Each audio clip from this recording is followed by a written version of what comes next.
আসসালামু আলাইকুম প্রিয় সপ্তম শ্রেণীর শিক্ষার্থীরা, আশা করি তোমরা ভালো আছো।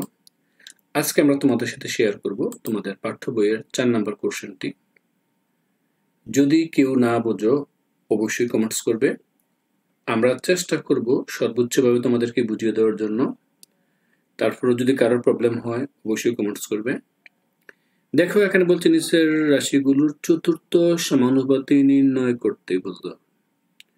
তো চতুর্থ সমানুপাতি হচ্ছে,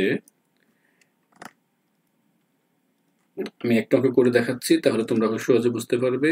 এই যে রাশিগুলো আছে, আমরা প্রত্যেকটার নাম লিখে ফেলবো, প্রত্যেকটা রাশিগুলো।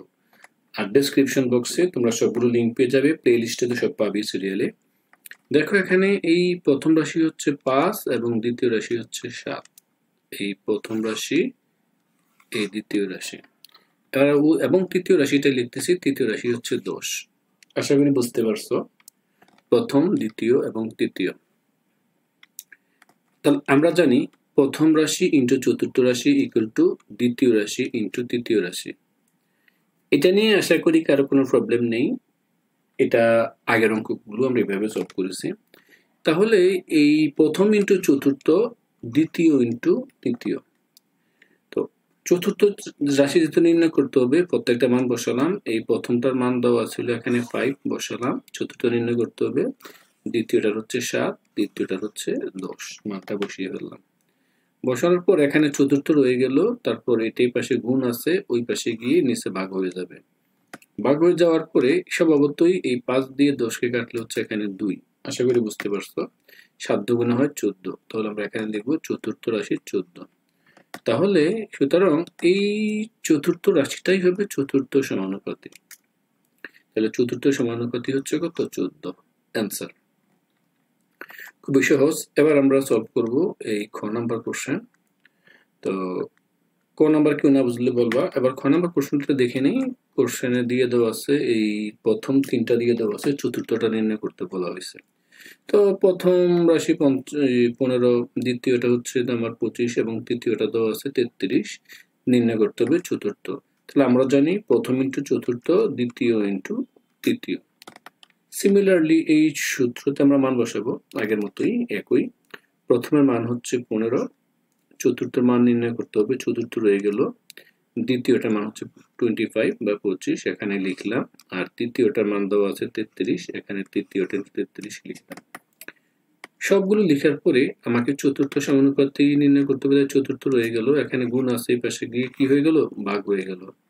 তার ভাগ হওয়ার পর কাটাকাটি করলাম। দেখো, এখানে কাটাকাটিটা তো তোমরা বোঝোই, যে কাটাকাটি এখানে 15 ছিল, 15 কাটলে এটা হয় 3 দিয়ে, 3 5 আর 15, এখানে 5 রয়ে গেল। আবার এই 3-এ গিয়ে 33 গেলাম, 3 11 33।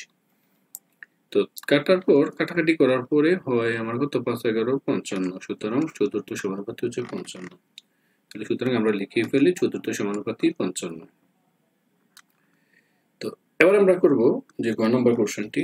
গ নম্বর কোশ্চেনও সেম ঘটনা। প্রথম রাশি 16, দ্বিতীয় রাশি হচ্ছে 24 এবং তৃতীয়টা হচ্ছে তোমার 32। এবার আমরা কাজ করব, আমরা সূত্রটা বসাবো প্রথম ইন্টু চতুর্থ ইকুয়াল টু দ্বিতীয় ইন্টু তৃতীয় রাশি। তারপর প্রথমটা হচ্ছে 16, চতুর্থটা হচ্ছে চতুর্থই থাকবে যেহেতু নির্ণয় করতে হবে। দ্বিতীয়টার মান দেওয়া আছে আমার এখানে এই 24 32, 24 32 লিখে ফেললাম। লিখে ফেলার পর আমার কাজ থাকবে চতুর্থ নির্ণয় করতে হবে। চতুর্থ রয়ে গেল, 16 পাশে চলে গেল। 16 পাশে যাওয়ার পরে আমরা দেখতে পারতেছি এই 32কে এটা 2 দ্বারা কাটা যায়, তাহলে 24 দুগুণে কত হয়? 48। তাহলে চতুর্থ সমানুপাতি হবে 48। তাহলে সুতরাং এটাই আমার অ্যান্সার। সুতরাং চতুর্থ সমানুপাতি 48। শিক্ষার্থীরা, আশা করি এতটুকু তোমরা বুঝতে পারছো। এবার আমরা তারপর কোশ্চেনটা আলোচনা করব। এবার আমরা 4 নাম্বার কোশ্চেনটি সলভ করব, খুবই ইজি। তো 4 নাম্বারের শুরুতেই আমরা প্রথমটা লিখে ফেলবো। প্রথম রাশি তো 8, তোমরা বুঝতেই পারছো। তারপর দ্বিতীয় রাশি, এটা একটু মনোযোগী দাও, সমস্ত মিশ্র ভগ্নাংশ দেওয়া আছে। এটা কিভাবে হবে বলো তো? 2 ঠিক থাকবে, এইটা প্রথমে গুণ থাকবে 8 ইন্টু 2, তার সাথে যোগ হবে এই যে অংশটা 1। তাহলে 2 কত হচ্ছে? 8 দুগুণে 16 যোগ 1, আলটিমেট কত হচ্ছে? 17/2। এটাই ভাবে, অর্থাৎ দ্বিতীয়টা আমরা এইভাবে, তোমরা মানে মিশ্র ভগ্নাংশকে এভাবে ভেঙে ভেঙে লিখে ফেলবে, তাহলে সহজেই সলভ করতে পারবে। তারপর প্রথম দ্বিতীয়, আবার দেখো তৃতীয় হচ্ছে আমার এখানে 4, তৃতীয়টা 4 লিখলাম। আসলে এটা বুঝতে পারছো, নির্ণয় করতে হবে চতুর্থ সমানুপাতিক। তাহলে আমরা জানি প্রথম রাশি ইন্টু চতুর্থ রাশি ইকুয়াল টু দ্বিতীয় রাশি ইন্টু তৃতীয় রাশি। তো এটাতে আমরা মান বসাবো। তো প্রথম রাশির মান তো 8 আমরা দেখেছি, 8 বসিয়েছে। চতুর্থ রাশি নির্ণয় করতে হবে, দ্বিতীয় রাশি হচ্ছে এই দেখো এই মানটা, এই 17/2, আর তৃতীয়টা হচ্ছে 4।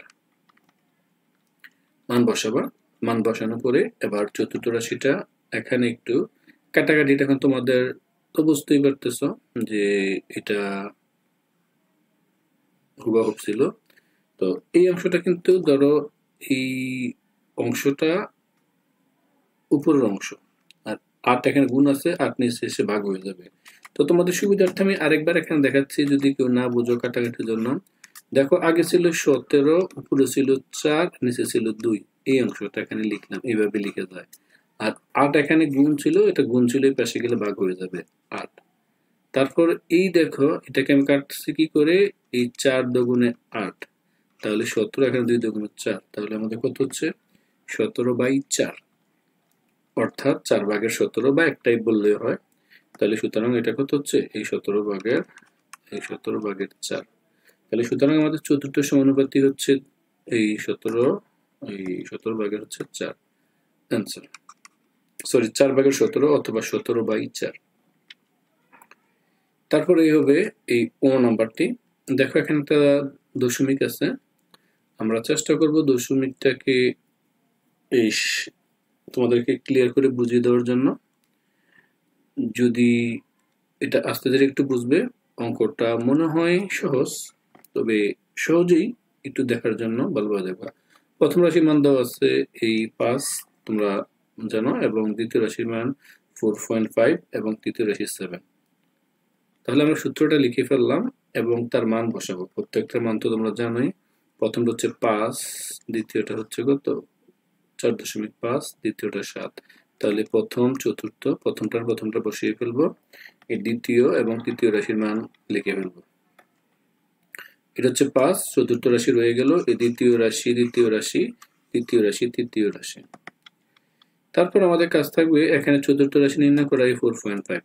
এই কাজটা আমি একটু দেখিয়ে দিচ্ছি কাজটা। তো দেখো এই 4.5, এই 4.5 ছিল, এটাকে আমরা দশমিক তুলে ফেলবো হচ্ছে এই দশমিকের জন্য 1, তারপর 1 অঙ্ক ছিল, অর্থাৎ 5 একটা অঙ্ক ছিল, দেখো তাই একটা শূন্য। এটা লিখবো, লিখার পরে আবারও বলি এই দশমিকের পরে একটা অঙ্ক, এই কারণে একটা শূন্য। বুঝতে পারছো কিনা? হ্যাঁ, 1 0, তারপর এখানে দিলাম এই 45, মানে আরটা দশমিকটা উঠে যাবে। মোট কত হচ্ছে এটা, এখানে 7 × 5। তাহলে আমরা এখানে এটা কাটাকাটি করতে পারি, এই যেভাবে 5 দিয়ে 5 নং 45, তারপর আমরা কত 7 নং 63, 10, আমরা একভাবে সলভ করতে পারি। তো আশা করি দশমিক কিভাবে তুলবো তার বিষয়টা তোমাদের দেখালাম। এবার আমরা অঙ্কটা দেখি, আমরা আরেকভাবেও দেখাতে পারি। এখানে দেখো কাটাকাটি করলে এই আগের মতো 5 নং 45, 7 নং 63, তো আমরা যদি সলভ করি তাহলে কত হচ্ছে 7 নং 63/10। পরে এটাকে দশমিক নিতে পারি, দশমিক যেহেতু আছে, দেখো দশমিক তোলার জন্য একের 1 অঙ্ক একটা শূন্য, তাই 1 ঘর পরেই দশমিক। আশা করি বুঝছো। এবার এটাকে দেখো, এটাকে আবার ভগ্নাংশ করে দেখাচ্ছি। এটাকে যদি আমি ভগ্নাংশ লিখি, দেখো এখানে এই 6 এর পরে দশমিক আছে, 1 একটা শূন্য, তার 1 অঙ্ক আছে একটা শূন্য, আর এখানে এই 6 3, এই শূন্যর দাম নেই কারণ দশমিকের পরে, অর্থাৎ দুইটা একই কাজ। তাহলে সুতরাং আমরা বলতেই পারি চতুর্থ রাশি চতুর্থ সমানুপাতি হচ্ছে এই 6.30। শিক্ষার্থীরা, এ ছিল আজকের ক্ষুদ্র আয়োজন। তোমরা চ্যানেলকে সাবস্ক্রাইব করবে, বাকি অঙ্কগুলো পেতে অবশ্যই চ্যানেলকে সাবস্ক্রাইব করবে। সবাই ভালো থাকো, অসংখ্য ধন্যবাদ, আল্লাহ হাফেজ।